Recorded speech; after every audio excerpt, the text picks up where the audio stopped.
Irmãos queridos, vamos abrir a palavra de Deus no Evangelho de Jesus Cristo, conforme o relato de Lucas, capítulo 24, verso 49.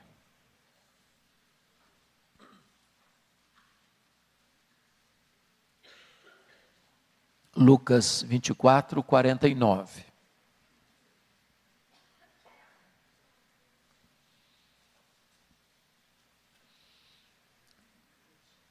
Está escrito: eis que envio sobre vós a promessa de meu Pai.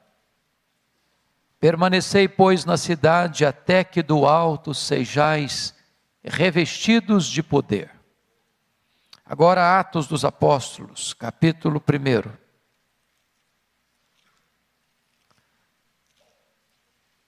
Versos 4 a 8. Jesus já havia ressuscitado, e antes de ir aos céus, está escrito: e comendo Jesus com eles, com os discípulos, determinou-lhes que não se ausentassem de Jerusalém, mas que esperassem a promessa do Pai, a qual disse ele: de mim ouvistes. Porque João, na verdade, batizou com água, mas vós sereis batizados com o Espírito Santo, não muito depois destes dias. Então os que estavam reunidos lhe perguntaram: Senhor, será este o tempo em que restaures o reino a Israel? Respondeu-lhes: não vos compete conhecer tempos ou épocas que o Pai reservou pela sua exclusiva autoridade, mas recebereis poder ao descer sobre vós o Espírito Santo. E sereis minhas testemunhas, tanto em Jerusalém como em toda a Judeia e Samaria, e até os confins da terra. Agora, capítulo 2, versos de 1 a 4. Ao cumprir-se o dia de Pentecostes, estavam todos reunidos no mesmo lugar. De repente veio do céu um som como de um vento impetuoso, e encheu toda a casa onde estavam assentados. E apareceram distribuídas entre eles línguas como de fogo, e pousou uma sobre cada um deles. Todos ficaram cheios do Espírito Santo, e passaram a falar em outras línguas, segundo o Espírito lhes concedia que falassem. Verso 11. Tanto judeus como prosélitos, cretenses e arábios, como os ouvimos falar em nossas próprias línguas as grandezas de Deus. Irmãos, nesta noite eu gostaria de conversar um pouco com vocês sobre o poder do Espírito Santo. E eu estou convencido, e vocês certamente também, de que o Pentecostes foi certamente o maior acontecimento na história da igreja, depois da morte e da ressurreição do Senhor Jesus Cristo. Foi ali, historicamente, que o Espírito Santo foi derramado, em cumprimento à promessa do Pai, para ficar para sempre com a sua igreja. O derramamento do Espírito Santo trazendo poder acontece exatamente porque os discípulos obedecem à orientação de Jesus: permanecei na cidade, até que do alto sejais revestidos de poder. Porque antes de enviar a igreja ao mundo, Jesus Cristo enviou o Espírito Santo à igreja. E esta ordem não pode ser invertida. Esta espera foi uma espera obediente. Esta espera foi uma espera perseverante. Esta espera foi uma espera cheia de expectativa, a expectativa do revestimento de poder. Diz o capítulo 1, versículo 14 de Atos, que todos estes perseveravam unânimes em oração, com as mulheres, com Maria, mãe de Jesus, e com os irmãos dele. Notem vocês que não foram alguns, mas todos. E todos perseveravam, mas todos estavam unânimes, sintonizados no mesmo canal, desejosos da mesma experiência, aguardando o mesmo revestimento de poder, sintonizados na mesma obediência à orientação de Jesus para o recebimento do mesmo poder, o poder do Espírito Santo de Deus. Esses 120 estão unidos, coesos, unânimes, perseverando na busca do mesmo ideal, serem revestidos com o poder do Espírito Santo. O que aconteceu então naquele dia histórico, memorável do Pentecostes? Eu gostaria de destacar duas verdades soleníssimas. A primeira delas, a experiência pessoal do enchimento do Espírito Santo. Notem comigo o que está escrito no capítulo 2, versículo 4. Todos ficaram cheios do Espírito Santo. Agora preste atenção numa coisa, amados. É muito importante entender isso. Aqueles discípulos que estão no cenáculo aguardando o enchimento do Espírito Santo, eles já eram crentes. Eles já eram salvos. Consequentemente, eles já tinham o Espírito Santo. Notem vocês que foi o próprio Jesus quem disse que eles já estavam limpos. Foi o próprio Senhor Jesus que disse que todos aqueles que o Pai havia lhe dado, ninguém havia perecido, exceto Judas Iscariotes, o filho da perdição. Aqueles 120 que estavam lá já possuíam o Espírito Santo, porque a Bíblia é clara e categórica em afirmar que ninguém pode pertencer a Cristo a não ser pela obra do Espírito Santo. Ninguém pode ser crente a não ser que tenha nascido de novo da água e do Espírito. Se isso não bastasse, o próprio Jesus Cristo, depois de ressuscitado, soprou sobre eles o Espírito Santo e disse: recebei o Espírito Santo. Portanto, eles já tinham o Espírito Santo, eles já eram habitados pelo Espírito Santo, mas eles ainda não estavam cheios do Espírito Santo.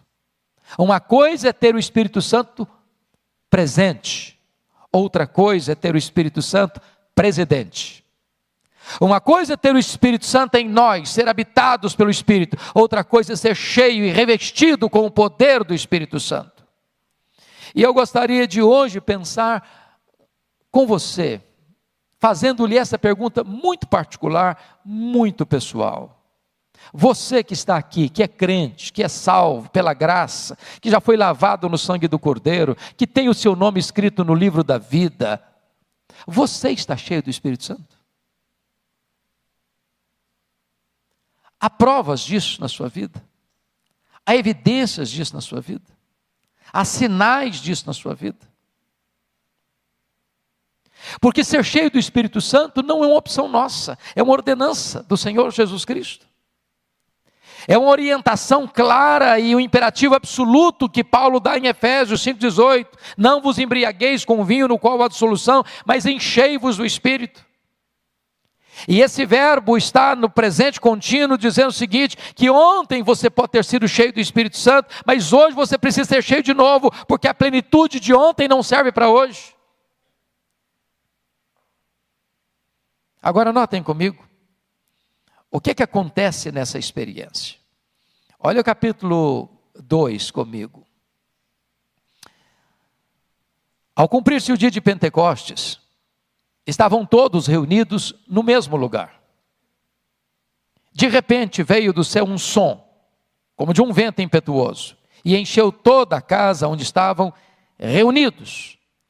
Notem vocês que o Espírito Santo vem na semelhança de um vento, como um vento impetuoso.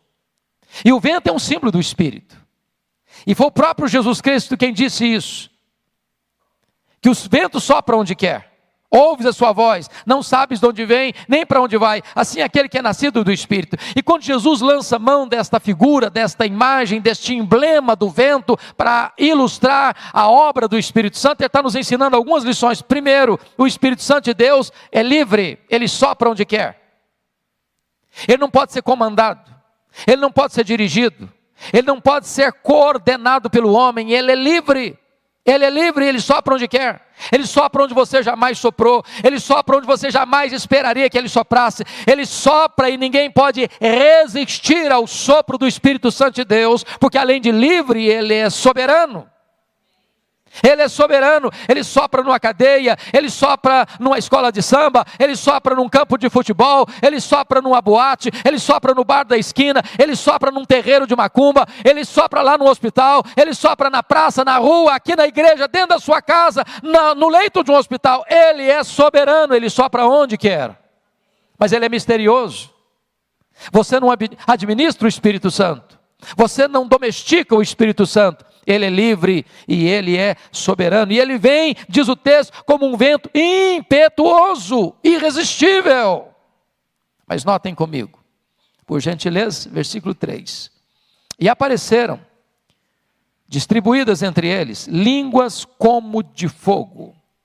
E pousou uma sobre cada um deles. Notem vocês que a experiência do enchimento não é coletiva, mas particular, pessoal. E desta forma, irmãos, a plenitude do Espírito Santo é para pessoas, é para indivíduos, é para você, é para mim. Estas línguas como de fogo pousaram, mas não pousaram no ambiente geral, não pousaram na coletividade, uma sobre cada um deles. Agora notem. O Senhor Jesus Cristo, através do seu precursor João Batista, foi categórico em afirmar, quando as pessoas queriam fazer dele o Messias: porventura tu não és o Cristo? E João Batista disse para as multidões: eu batizo com água, mas aquele que vem depois de mim é mais poderoso do que eu. E Ele vos batizará com o Espírito Santo e com fogo. Se você olhar a história bíblica, Deus se revelou através do fogo. Foi assim lá na sarça ardente, no Monte Sinai. Foi assim lá no Monte Carmelo, com o profeta Elias. O fogo de Deus veio, consumiu o holocausto. Foi assim quando Salomão estava consagrando o templo. A presença de Deus veio como fogo. A Bíblia diz, e as Escrituras nos informam, que o trono de Deus é fogo, que Deus é fogo, que a palavra de Deus é fogo, que Ele faz dos seus ministros labaredas de fogo. E agora o Espírito Santo vem como línguas como de fogo, porque Jesus veio e a promessa de que Ele viria e batizaria com o Espírito Santo e com fogo. É claro que esse texto é um texto que dá margem para alguns e outros estudiosos dizerem que não, que batismo com o Espírito Santo é uma coisa e que batismo com fogo é o oposto de batismo com o Espírito Santo. Mas notem vocês que o texto não está dizendo Ele vos batizará com o Espírito Santo ou com fogo, mas Ele vos batizará com o Espírito Santo e com fogo. De tal maneira que as mesmas pessoas recebem tanto um quanto o outro. E aí me leva a uma ideia feita por Edwin Orr. Edwin Orr esteve aqui no Brasil no centenário do presbiterianismo. Talvez foi a pessoa, pelo menos que naquela época, mais conhecia e pregava sobre avivamento na história da igreja. E Edwin Orr relata um fato curioso, que ele estava pregando num grande culto de praça pública, uma grande multidão, e ele tem uma atitude que gera inicialmente muita estranheza, porque ele chama dois pastores à frente. Um pastor aspersionista, como um presbiteriano, por exemplo, e um pastor imersionista, como o irmão pastor Batista, por exemplo. E aí na frente de toda aquela multidão, ele perguntou para os pastores assim: qual de vocês usa mais água no batismo? Gerou um constrangimento no auditório. Era uma pergunta impertinente, era uma pergunta que gerava uma espécie de constrangimento público para aqueles dois ministros do Evangelho. E antes que o desconforto pudesse ser gerado, ele respondeu: não importa a quantidade de água que vocês usam no batismo, a língua continua seca. Nós precisamos de um batismo de fogo, porque só o fogo pode entrar para as suas entranhas e purificar você. Quando você trata do batismo com fogo, você está pensando em 4 coisas. Primeiro, o fogo ilumina. Segundo, o fogo aquece. Terceiro, o fogo purifica. Quarto, o fogo alastra. Nós precisamos deste revestimento e deste poder. Deste poder. Aliás, quando você vai estudar as Escrituras, lá no livro de Levíticos, capítulo 6, 5 vezes aparece lá a exortação, a instrução, para não deixar o fogo apagar sobre o altar. Porque o fogo tem 2 características, ou ele alastra, ou ele apaga. Para que o fogo continue aceso no seu coração, é necessário você manter o combustível do fogo. Alimentar o fogo, porque senão ele apaga. Há muitos crentes, meus irmãos, que hoje estão como que cobertos de cinzas. Houve um tempo na sua vida que houve fogo, houve um tempo na sua vida que houve fervor, houve um tempo na sua vida em que havia amor por Jesus, alegria na presença de Deus, delícia na oração, prazer no louvor, paixão pelo Evangelho, alegria em falar de Jesus Cristo. Esta chama foi apagando, foi ficando uma chama bruxuleante, e de repente esse fogo apagou, e essas brasas se tornaram um carvão cheio de cinzas e coberto de cinzas. Por isso o apóstolo Paulo diz para Timóteo: Timóteo, reavive, meu filho, o dom que há em você. E a palavra reavivar aí é o uso de foles para acender as brasas, para levantar o fogo, para aquecer novamente, para trazer fogo de novo. Nós precisamos deste fogo do Espírito Santo de Deus. E eu não estou falando de fogo estranho. E eu não estou falando de fogo fátuo, eu não estou falando de fogo plástico, eu não estou falando de fogo produzido pela terra, eu não estou falando de fogo produzido pelo homem, eu estou falando do fogo do Espírito Santo de Deus, que aquece, que inflama, que purifica e que alastra para a glória de Deus. O general William Booth insistia com o seu povo: a tendência do fogo é apagar-se, vigie o fogo no altar do seu coração. Irmãos, nós precisamos de uma igreja inflamada, quentinha, viva, cheia do fogo do Espírito de Deus. Às vezes eu olho para alguns crentes, parece mais uma barra de gelo do que uma fornalha acesa. Parece mais uma barra de gelo conservando o religiosismo, quando na verdade nós devemos ter o coração aquecido.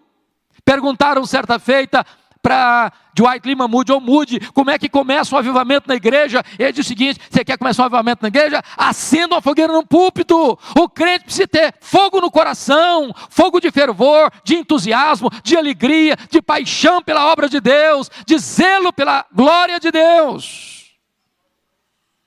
Precisamos de línguas como de fogo, amados irmãos. Não basta você arrumar a lenha, não basta você colocar a oferta no altar, é preciso que o fogo venha. E quando o fogo desce, o povo cai de joelhos clamando: só o Senhor é Deus, só o Senhor é Deus, só o Senhor é Deus. Mas a segunda coisa que eu gostaria de tratar nesse texto, irmãos, não é apenas a plenitude do Espírito Santo, mas o revestimento de poder.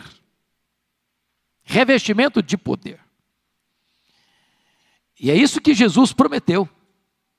Em Atos 24, 49.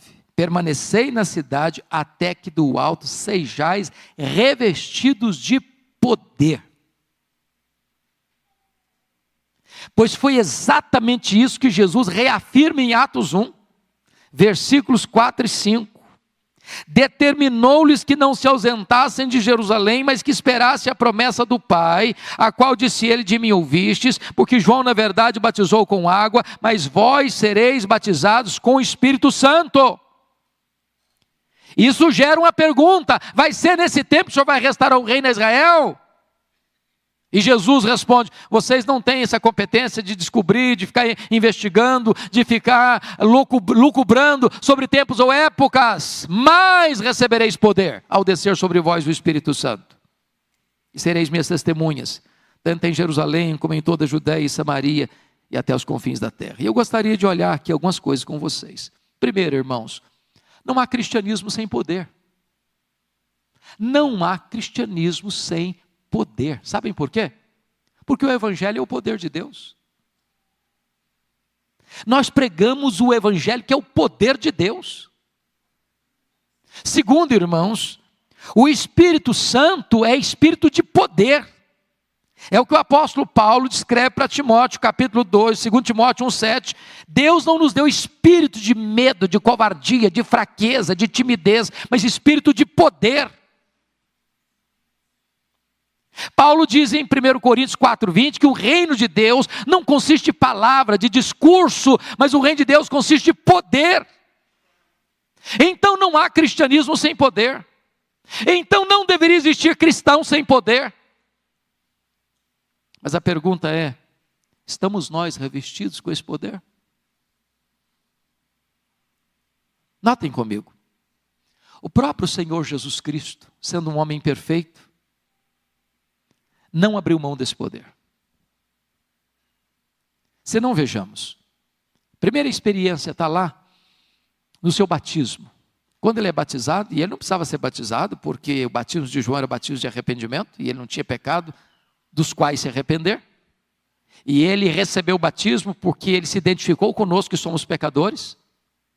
Mas diz a Bíblia que enquanto ele orava, os céus se abriram, o Espírito Santo desceu sobre ele, e o Pai falou: este é o meu Filho amado, em quem eu me comprazo. A partir dali, ele é revestido com esse poder. E se você lê em seguida em Lucas, cheio do Espírito Santo, ele é conduzido ao deserto para ser tentado pelo diabo, e ele vai no poder do Espírito Santo e derrota o diabo no seu próprio território. E diz ainda Lucas 4 que ele retorna para a Galileia cheio do Espírito Santo.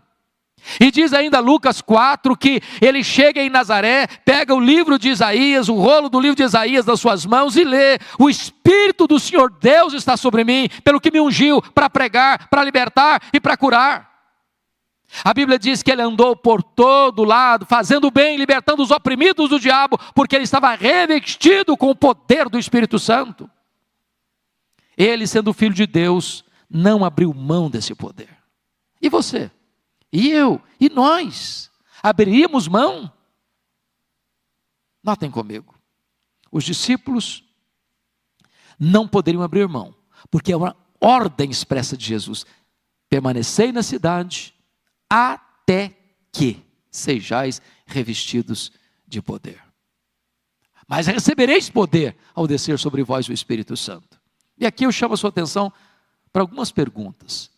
Mas poder para quê?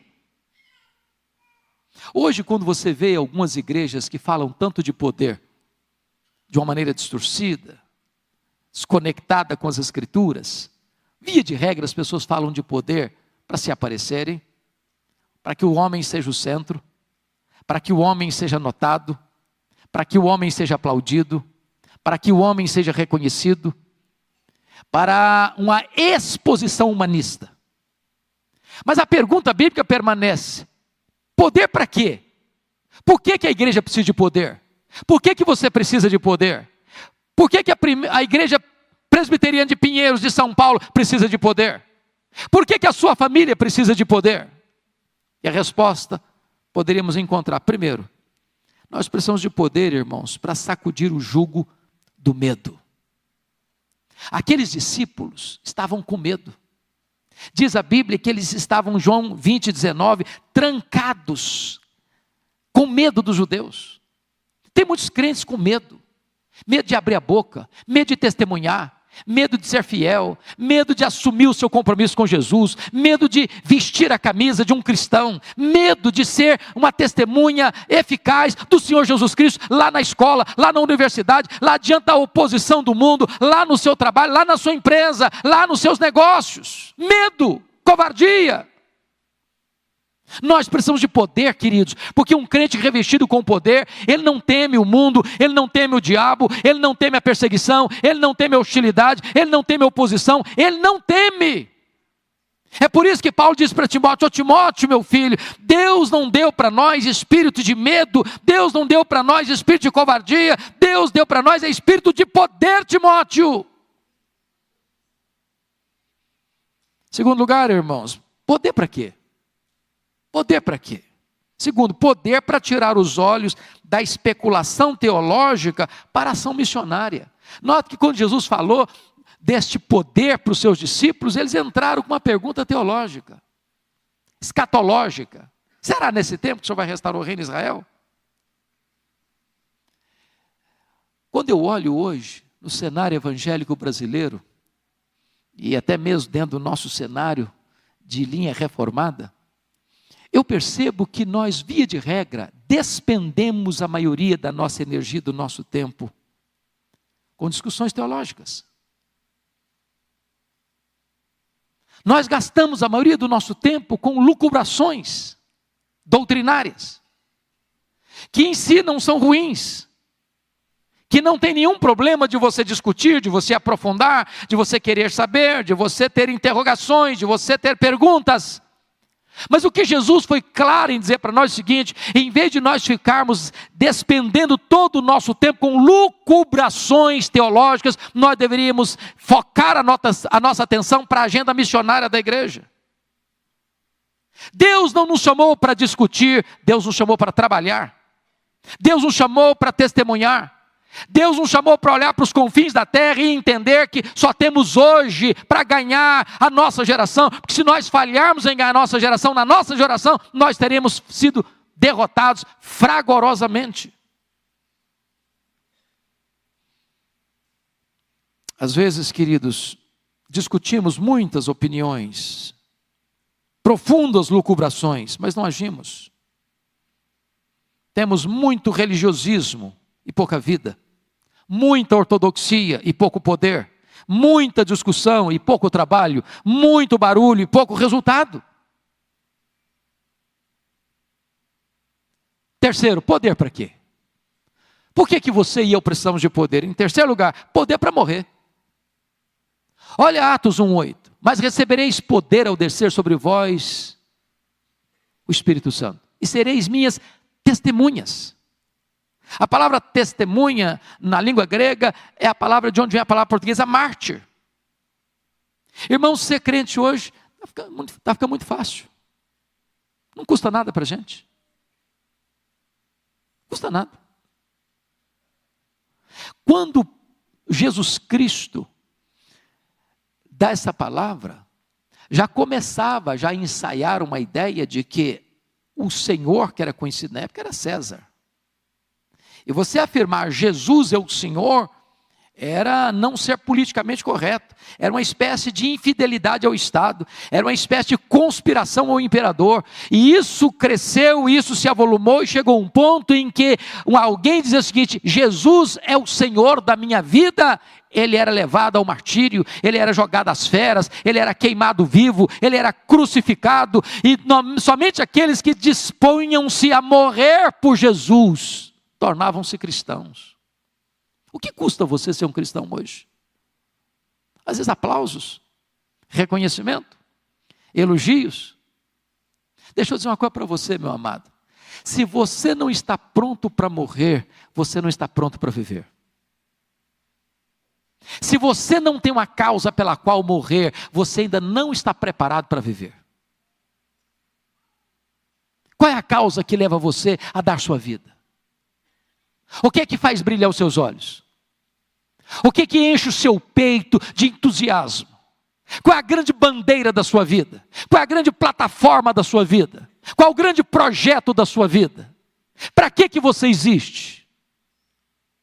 A não ser que você tenha a disposição de dar a sua vida, como Estevão deu a sua, como Paulo deu a sua, como Perpétua deu a sua, como tantos mártires do cristianismo se dispuseram a morrer, nós não teremos vivido de modo digno do crucificado. Precisamos de poder para morrer.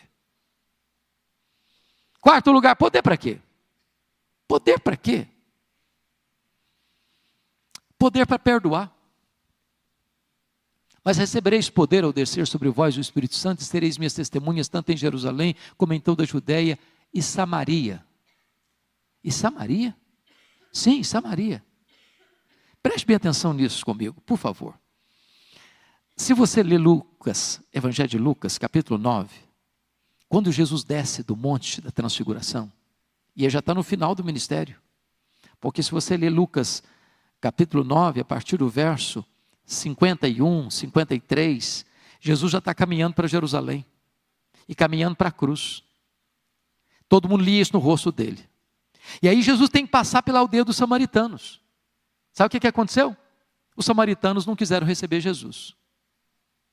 Aí Tiago e João, que eram irmãos, disseram assim para Jesus: Senhor, o senhor quer que a gente manda descer fogo do céu sobre esse povo? E preste atenção que o fogo que eles estavam querendo lá não era fogo do Espírito Santo, não. Era fogo de destruição. Em outras pessoas, o senhor quer que a gente elimine esse povo? Que esse povo morra? Aí o que acontece?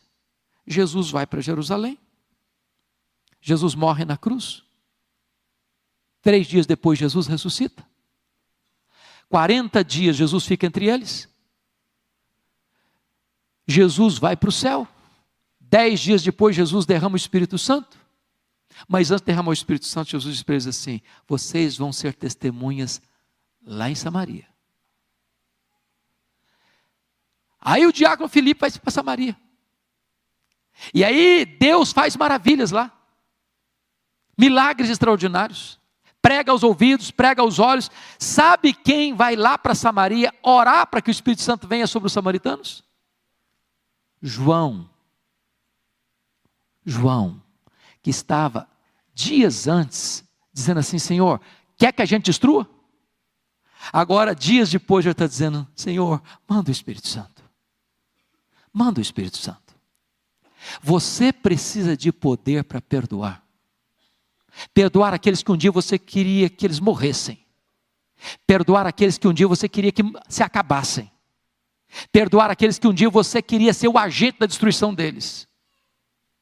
Sem poder não tem perdão, meus irmãos. Sem perdão, sem poder tem mágoa. Sem perdão tem ranço. Sem perdão tem divisão. Sem perdão tem separação. Sem perdão tem muralha levantada entre as pessoas. Mas quando o Espírito Santo vem, ele quebra barreiras, ele derruba mágoa, ele derruba ranço, ele derruba amargura, ele derruba ressentimento. Quando o Espírito Santo vem, você se reconcilia, você ama, você abençoa, você ora, você quer que as pessoas sejam salvas, você quer que as pessoas sejam alcançadas pela plenitude do Espírito Santo, que um dia encheu também a sua vida.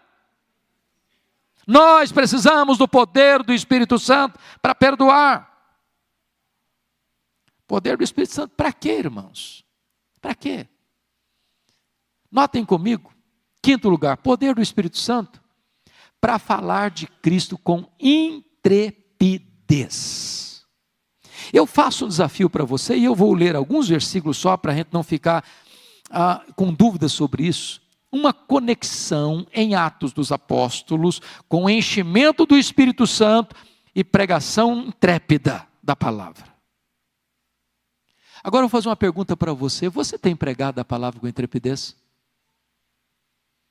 Qual foi a última vez que você pregou a palavra com intrepidez? Mas eu não sou o pastor da igreja. Quando aqueles crentes foram dispersos por causa da perseguição com a morte de Estevão, diz a Bíblia que, exceto os apóstolos, todos foram dispersos. E todos, ao serem dispersos, não saíram murmurando, não saíram amaldiçoando, não saíram invocando juízo de Deus sobre aquelas pessoas que tomaram seus bens, que saquearam as suas propriedades, que expulsaram-nas de casa e da sua terra, e da sua casa, e da sua vila, e da sua cidade, mas saíram todos pregando a palavra de Deus. Pregando a palavra de Deus. Então, veja comigo, por favor, essa conectividade. Vamos ver. Primeiro, dá uma olhadinha aí comigo, capítulo 1, versículo 8. Vamos juntos? Mas recebereis poder ao descer sobre vós o Espírito Santo, e sereis minhas testemunhas, tanto em Jerusalém, como em toda a Judeia e Samaria, e até os confins da terra. Agora olhe comigo, por favor, capítulo 4, versos 29 a 31. Agora nós vamos ler com mais força, unânime, todos juntos, a uma só voz. Atos 4, 29 a 31, toda a igreja. Agora, Senhor, olha para as suas ameaças e concede aos teus servos que anunciem com toda a intrepidez a tua palavra, enquanto estendes a mão para fazer curas, sinais e prodígios, por intermédio do nome do teu santo servo Jesus. Tendo eles orado, tremeu o lugar onde estavam reunidos. Todos ficaram cheios do Espírito Santo e com intrepidez anunciavam a palavra de Deus. Louvado seja o Senhor. Olha comigo, por favor, capítulo 6, versos 8 a 10. Olha a história de Estevão. Vamos ler juntos, por gentileza. Com a mesma ênfase. Capítulo 6, 8 a 10. Todos juntos. Estevão, cheio de graça e poder, fazia prodígios e grandes sinais entre o povo. Levantaram-se, porém, alguns dos que eram da sinagoga, chamada dos libertos, dos sirineus, dos alexandrinos, da Cilícia e Ásia, e discutiam com Estevão, e não podiam resistir à sabedoria e ao espírito pelo qual ele falava. Louvado seja Deus. Agora Atos 9, para encerrar essa leitura. Atos 9, por favor, versos 17 a 22. Todos juntos, por gentileza. Então Ananias foi, e entrando na casa, impôs sobre ele as mãos, dizendo: Saulo, irmão, o Senhor me enviou, a saber, o próprio Jesus que te apareceu no caminho por onde vinhas, para que recuperes a vista e fiques cheios do Espírito Santo. Imediatamente lhe caíram dos olhos como que umas escamas, e tornou a ver. A seguir, levantou-se e foi batizado. E depois de ter sido alimentado, sentiu-se fortalecido. Então permaneceu em Damasco alguns dias com os discípulos. E logo pregava nas sinagogas a Jesus, afirmando que este é o Filho de Deus. Verso 22. Saulo, porém, mais e mais se fortalecia e confundia os judeus que moravam em Damasco, demonstrando que Jesus é o Cristo. Oh, amados irmãos, é hora de você agora parar e perguntar: meu Deus, isso só está escrito na Bíblia ou isso é para mim? Isso é uma história do passado? Ou isso é uma promessa para o presente? Eu pergunto a você, você tem tido intrepidez, irmão? Se você não tem tido intrepidez, hoje, agora, nessa noite, nós precisamos desse poder, queridos. Nós precisamos desse poder. Meus irmãos, se esta igreja entender isso, se esta igreja clamar ao céu, se esta igreja receber esse poder do Espírito Santo, essas paredes não vão nos comportar mesmo. Se este poder vier sobre nós, irmãos, os adolescentes, as crianças, os jovens, os casais, os anciãos, os líderes da igreja, todo mundo vai sair e pregar com intrepidez no dia a dia, dentro da sua casa, na sua vizinhança, no seu trabalho, na sua universidade, na sua escola, onde você estiver, e esse poder é irresistível. Revestimento de poder para pregar. Quer conferir comigo como é que Paulo pregava? Abra sua Bíblia só um pouquinho comigo lá em 1 Tessalonicenses 1,5. Preste atenção no que ele está o que ele está falando aí.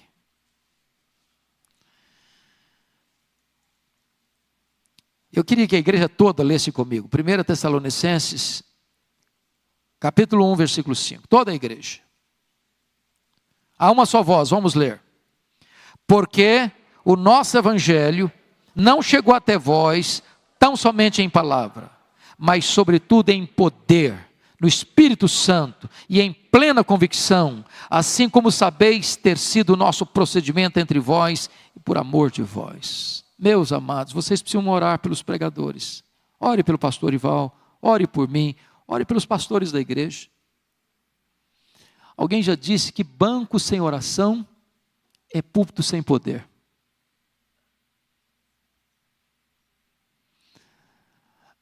A pregação não é apenas um discurso bem elaborado, retórica e exegeticamente falando. A pregação pressupõe demonstração de poder. A ponto da pessoa entrar com o coração mais endurecido e esse poder ser quebrado. E essa resistência ser tirada. Sabe por quê? Porque o Evangelho é o poder de Deus, e a palavra aí é dinamite. Dinamite é usada para explodir pedra granítica.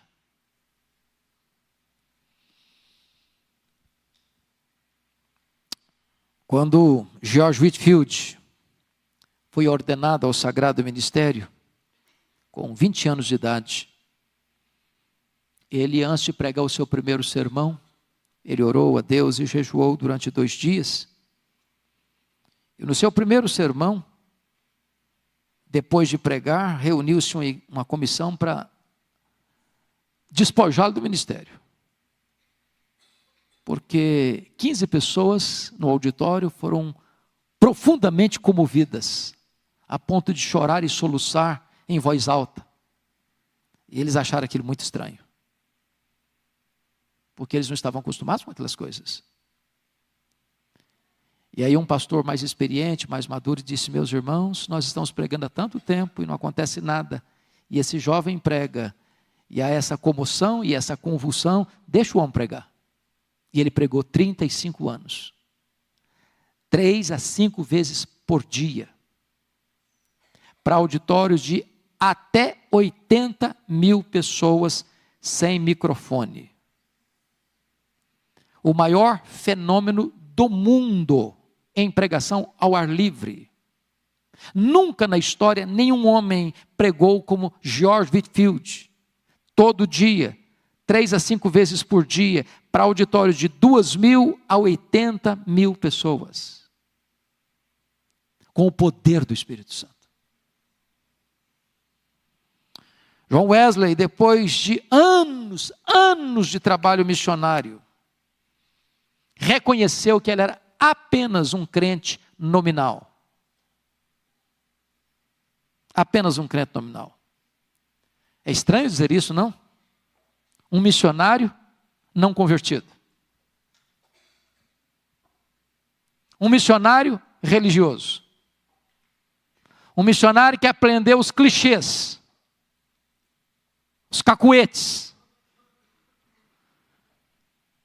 E ele converte-se a Cristo no dia 24 de maio de 1738, num culto dos morávios, na Aldersgate Street, em Londres. Nesse mesmo ano, ele desejou uma experiência mais profunda com Deus. E na madrugada de 31 de dezembro, já 1º de janeiro de 1739, às 3 horas da madrugada, ele, seu irmão Carlos, George Whitefield, mais 60 irmãos, prosseguiram naquela vigília de oração, até às 3 horas da madrugada, quando o Espírito Santo foi derramado com grande graça e poder sobre eles. Eles ficaram cheios do Espírito Santo. Eles sacudiram a Inglaterra. Eles experimentaram um poderoso avivamento. Ele pregou mais 52 anos depois desse revestimento.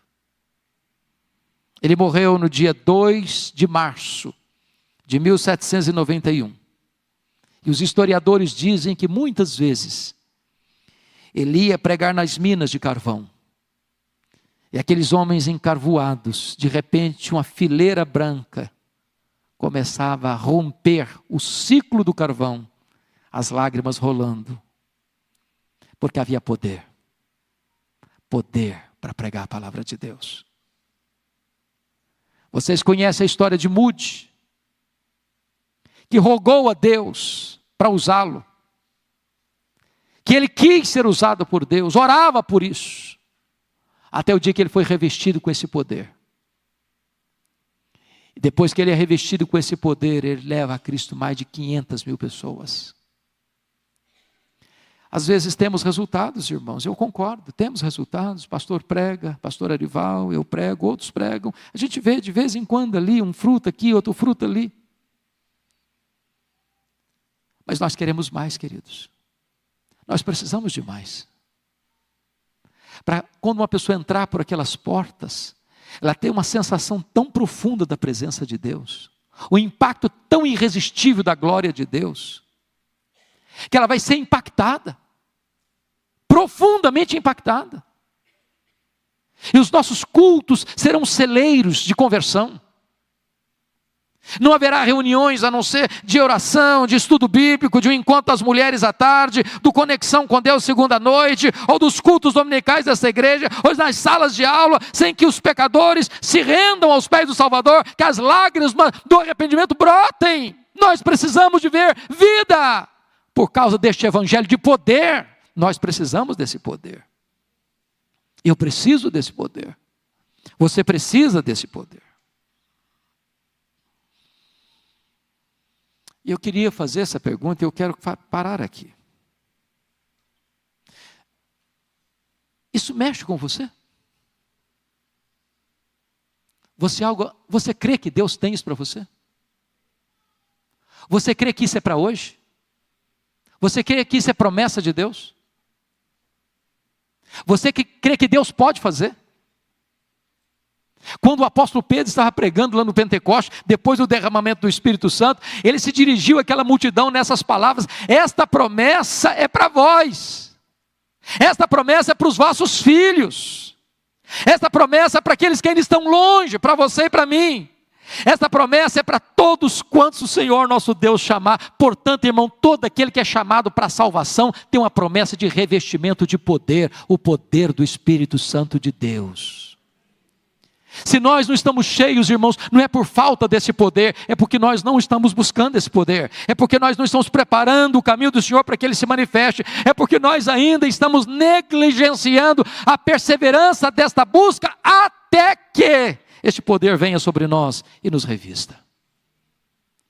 Eu gostaria que você curvasse a sua fronte, que você fechasse os seus olhos.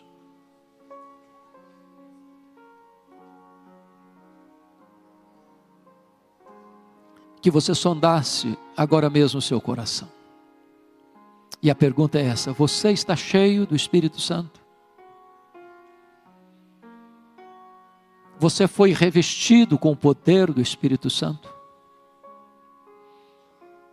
Do que você está cheio? O que encanta o seu coração? O que faz os seus olhos brilharem? Qual o grande anseio da sua alma? Qual o grande projeto da sua vida?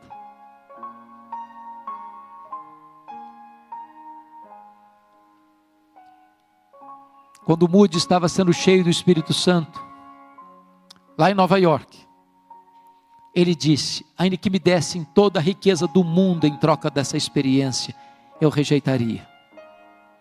Nem sucesso, nem fama, nem dinheiro, nem riqueza, nem projeção social, nem aplauso dos homens substitui a glória dessa experiência, ser cheio do Espírito Santo, ser revestido com o poder do Espírito Santo.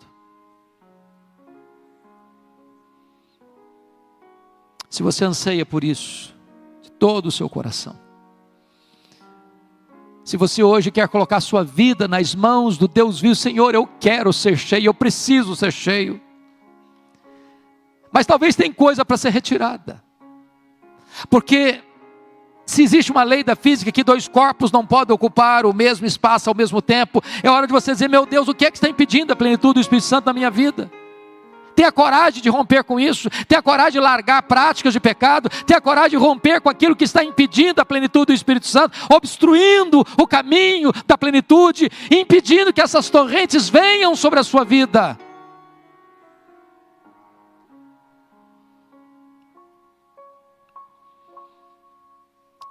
Senhor Deus, aqui está o teu povo, aqui está a tua igreja, aqui estamos nós.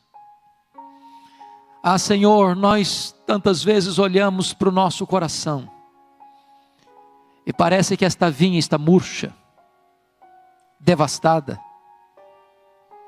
Mas o que oramos nesta noite, Senhor, restaura a tua vinha. Às vezes olhamos para o nosso coração, meu Deus, ele está árido, seco. porque temos informação, temos conhecimento, sabemos do que tu fizeste no passado, tu podes fazer no presente, mas nós ainda não fomos revestidos com este poder do Espírito Santo. Senhor, sopra sobre nós nesta noite o alento do Espírito Santo, sopra sobre nós o vento do Espírito Santo, Senhor. Tira as cinzas, Senhor, inflama as brasas, acende esse fogo santo no nosso coração, em nome de Jesus. Dá-nos intrepidez, dá-nos espírito de ousadia, dá-nos capacidade de olhar para as grandes frentes para pregar a tua palavra, ir até os confins da terra. Dá-nos, ó Deus, amor à tua obra, dá-nos desapego das coisas deste mundo, Senhor, e dá-nos amor à obra da evangelização em São Paulo, neste estado, nessa nação e ao redor do mundo, meu Deus. Desperta a tua igreja, levanta a tua igreja, reaviva a tua igreja para a glória do teu nome. Sopra sobre nós um sopro de vida nesta noite e enche-nos do Espírito Santo e reveste-nos com o poder do Espírito Santo, em nome de Jesus, para a glória de Jesus. Aleluia. Amém.